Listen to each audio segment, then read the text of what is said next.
Konflik terbaru Israel-Iran, awal ketegangan, eskalasi, dan arah krisis regional. Konflik militer antara Israel dan Iran kembali mencuat ke permukaan dunia, menandai babak baru dalam dinamika geopolitik Timur Tengah yang telah lama dirundung permusuhan dan ketidakstabilan.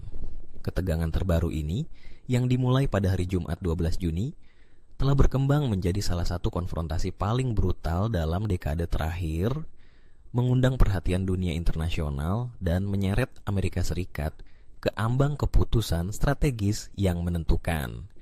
Serangan awal dan pembalasan langsung. Konflik bermula saat militer Israel melancarkan serangan udara yang menargetkan fasilitas nuklir dan instalasi militer Iran. Serangan ini menandai dimulainya Operasi Rising Lion, yang disebut oleh Perdana Menteri Israel Benjamin Netanyahu sebagai langkah strategis untuk menghancurkan jantung dari program nuklir Iran.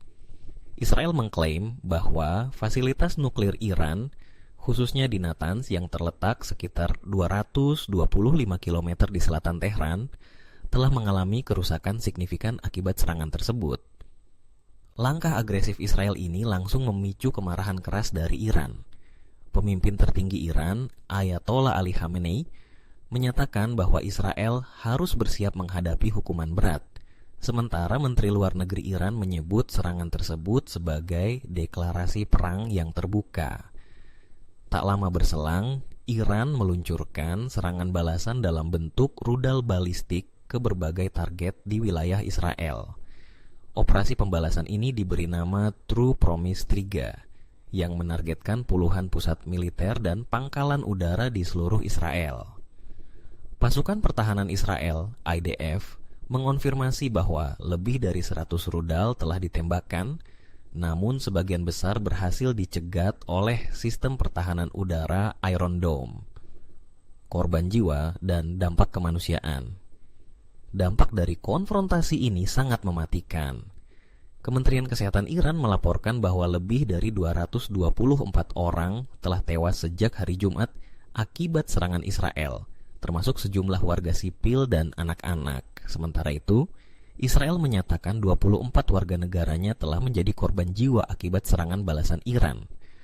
Kota-kota seperti Tel Aviv, Haifa, Tamra, Rishon LeZion, dan Bat Yam mengalami kerusakan parah, termasuk runtuhnya sebuah gedung apartemen 10 lantai. Yang paling menyayat hati, serangan udara Israel tidak hanya menargetkan situs militer, tetapi juga mengenai kawasan permukiman di distrik 18 Tehran. Media pemerintah Iran melaporkan bahwa stasiun penyiaran negara mereka turut terkena dampak. Bahkan seorang presenter televisi dikabarkan melarikan diri dari studio saat gedung tersebut diguncang ledakan. 3 staf siaran dilaporkan tewas dalam insiden ini. Sasaran strategis, kematian tokoh penting dan infrastruktur militer. Konflik ini tidak hanya menyasar infrastruktur militer semata, tetapi juga menyerang langsung jantung pertahanan Iran.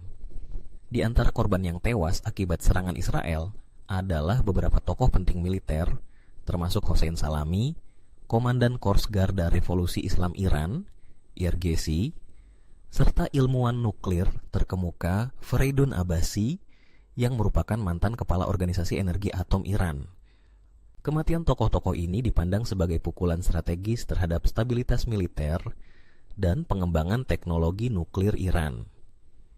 Israel juga mengklaim telah mencapai superioritas udara penuh atas Tehran, serta menghancurkan sepertiga dari peluncur rudal Iran.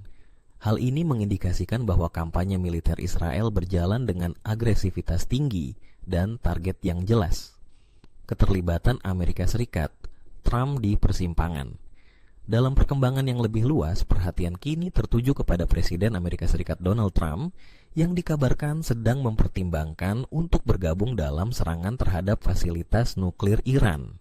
Laporan dari media mitra BBC di Amerika Serikat, CBS News, menyebutkan bahwa Trump telah melakukan pembicaraan telepon dengan Netanyahu setelah rapat Dewan Keamanan Nasional Amerika Serikat.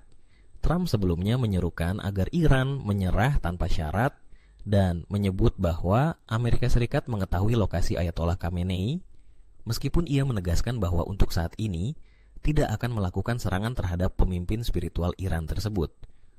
Pernyataan ini muncul setelah laporan bahwa Trump sempat menolak usulan Israel untuk membunuh Khamenei.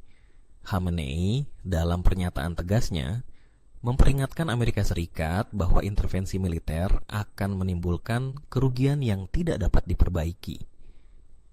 Ketegangan ini menambah panas suasana geopolitik, apalagi Trump kemudian menyatakan kepada wartawan bahwa ia tidak kembali ke Washington untuk menegosiasikan gencatan senjata, melainkan untuk mewujudkan sesuatu yang lebih besar, sebuah akhir yang nyata. Gagalnya diplomasi, negosiasi nuklir yang terhenti. Sebelum meletusnya konflik ini, Amerika Serikat dan Iran sebenarnya telah terlibat dalam proses perundingan sejak bulan April untuk membahas perjanjian baru mengenai pembatasan program nuklir Iran. Namun, dengan meletusnya serangan Israel, pembicaraan yang dijadwalkan berlangsung pada hari Minggu dibatalkan. Netanyahu menyatakan bahwa serangan Israel adalah tindakan militer yang ditargetkan untuk mencegah ancaman eksistensial dari Iran. Ia mengklaim bahwa Iran memiliki cukup bahan nuklir untuk membuat bom atom dalam hitungan hari. Sebuah pernyataan yang menimbulkan kekhawatiran luas akan potensi terjadinya perang nuklir terbuka di kawasan tersebut. Iran sendiri tetap bersikeras bahwa program nuklirnya adalah untuk tujuan damai, khususnya dalam bidang energi dan medis. Namun, skeptisisme internasional terus berkembang. Badan Energi Atom Internasional menyatakan bahwa Iran telah gagal memberikan jawaban memadai atas keberadaan bahan nuklir yang tidak diumumkan dan bahwa negara tersebut telah memperkaya uranium hingga kemurnian 60%, tingkat yang sangat dekat dengan kualitas senjata nuklir. Sejarah ketegangan dan polarisasi regional. Perlu dicatat bahwa ini bukan pertama kalinya Israel dan Iran terlibat dalam konfrontasi bersenjata secara langsung. Tahun lalu, kedua negara sempat melakukan serangan udara pada bulan April dan Oktober, meskipun skalanya tidak sebesar konflik saat ini.